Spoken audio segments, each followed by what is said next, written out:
The name of this film is Star Trek II: The Wrath of Khan. Pay attention, losers!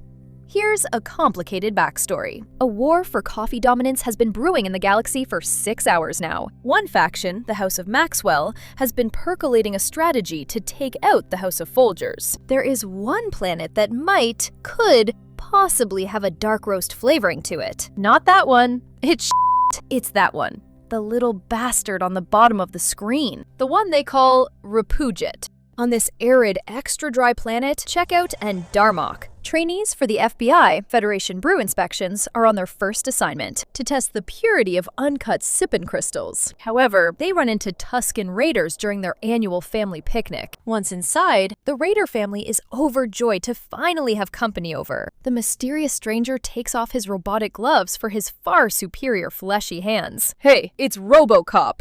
Oh, more like Hobo Cop. Checkout recognizes the hobo as Coffee Khan from when he was a barista at the restaurant at the end of the universe. But Checkout was this much taller back then. Coffee Khan will now explain, exponentially. I won this planet at the state fair to harvest its chunky, naughty dark roast. But alas, all I found was a hostile decaf that wiped out half my staff in only 24 hours, with its bland taste and unenticing aroma. But you two will help me acquire a device that I have never heard of, nor have I ever seen, that does something that will be explained later in the recap. If you refuse, you will be subjected to crappy coffee house jazz. Please like and subscribe.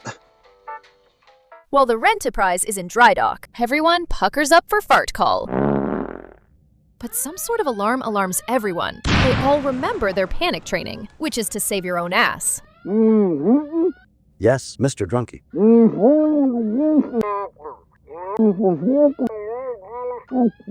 Mr. Spork goes where no man has gone before to fix the coffee maker, removing the water reservoir lid. Mr. Spork has exposed himself to medium decaf fallout. However, his oven gloves are no match for thermal percolation vapors. Captain TJ swings in like Tarzan to save him. The coffee maker is And now he's dead. This concludes the movie recap. Oh wait, no it doesn't. Sorry folks. In his snap-together, model-reliant ship, Coffee Khan and his Khan clan are posing for their family photo while Checkout wonders. Somebody ought to wipe that bird off the screen. Dear Mrs. Narrator, could you please show me the secret film of the prototype coffee maker? The Genesis project was developed by legendary professor of photonic research of coffee-tized crystalline structures and drummer Dr. Phil Collins. It takes substandard coffee grounds and converts it to a blend that won't cop out when flavour's all about. However, he is at his home by the sea. His lackey will explain the process. The device takes you terrible coffee ground molecules from your pockets and resequences its CNA with plus signs and sparkles. And knowing is half the battle. I'm sorry, folks, but he asked for it. Just try to say no to that chest. Hey, they're flying over New Jersey at the Satellite of Confusion. We interrupt static television for this important announcement. Howdy, y'all. This here is First Class FCI Inspector and second runner-up Miss Utah Checkout. We'll be moseying your way to inspect your fancy doodad that the narrator just told us about. Keep a varmint on the grill until me and Deputy Darmok show up. Yeehaw! Khan is pleased and slightly aroused. Back on the Renterprise, which is jammed on the side of the screen, Captain TJ goes to order a new coffee maker. Hey, you. We need a new coffee maker. And this prototype you speak of sounds great. Let me ditch a corpse into space, and we'll be there in a jiffy. Yo, please sit your ass down. This infotainment is for your peepers only, sucker. We'll return after these messages. Oh, Stanley, why do we have to eat such bland coffee? Is this your horrible excuse for coffee? Does it look like wet monkey muffins? And don't you hate dealing with that coffee diaper? Well, one man and his bastard horse and a kid have been picking beans for a tyrant for decades now. Simply put, Coffee Khan is the only coffee endorsed by Khan. iCoffee has less dead bugs than the leading brands. Coffee Con is great. Oh, now I'm blind. Coffee Khan. Don't expect me to drink it. In the corpse ditching facility on the ship, they place Mr. Spork's corpse into one of those time-release suppository capsules. Launch his ass into space. It's the universe's problem. Now?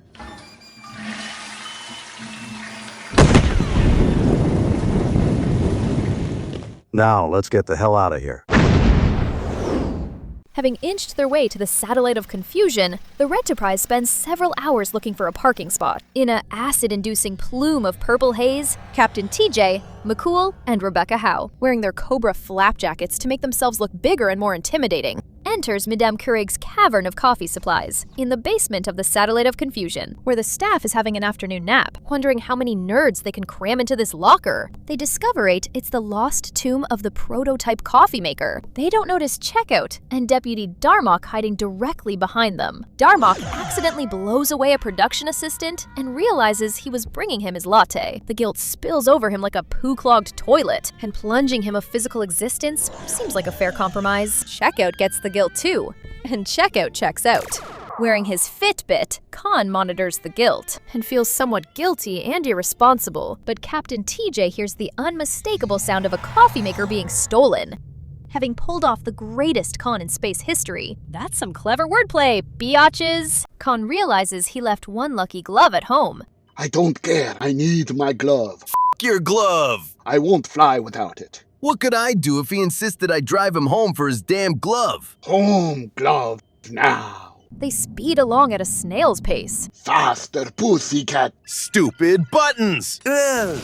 Don't stuff the overhead compartment with yarn!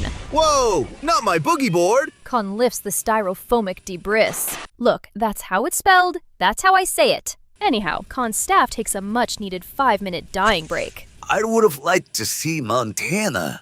Well, he just died in his arms tonight. Must have been something he ate. The weather started getting rough. The tiny ship was fucked. Khan finally becomes the villain we all know and love, the Phantom of Two-Face. And he will play his coffee maker. However, he attempts something the prototypers never tested for, the triple pumpkin spice latte. I shall be buried with cream and sugar. You know what? I think Khan's gonna be alright. Oh well, this concludes the movie recap. Ship's Lincoln Log. Stardate OU-812. This is Petticoat Officer Rebecca Howe, keeping the captain's seat warm while he's taking a bubble bath. I bet I get blamed for this. Good day to you all.